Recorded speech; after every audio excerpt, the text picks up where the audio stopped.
and the TPPA, a national security emergency.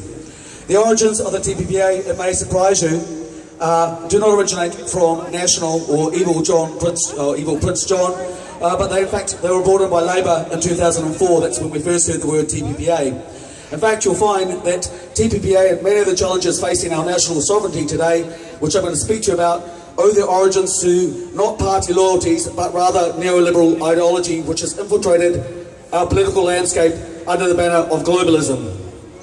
The most important attack on that sovereignty to date, in my opinion, has been the change to our High Court system from the Privy Council to the Supreme Court. A lot of the things that I'm going to mention right now, I'm not going to get into the technical details, we just don't have the time.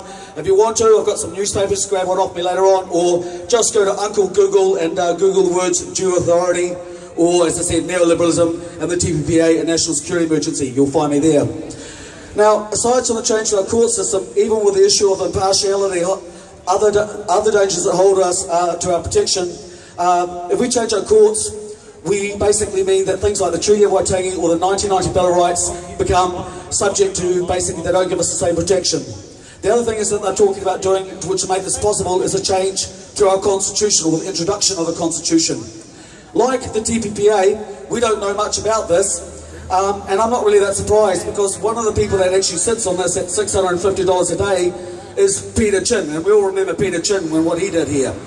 But during their 43rd Political School of Foreign Policy, Peter Chin, the guy that gave us the stadium, he went on to say, "I don't believe with public consultation or transparency. It is a mean for the disgruntled and those with an axe to grind to drown out the voice of the silent majority." I don't know about you, but when bureaucrats speak of being supported by a silent majority, I get real nervous. Peter Chin also sits on the panel, not just the constitutional panel, but he also sits on the proposed flag change panel. Again, I'm not going to get into the technical issues, just go and Google due authority. You'll read my article, you can get into it there.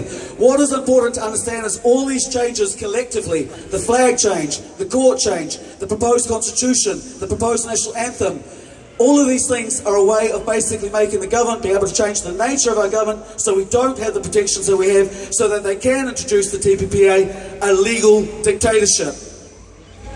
War is the language that Candy Club Tim uses to declare that the TPA will be pushed through, no matter what.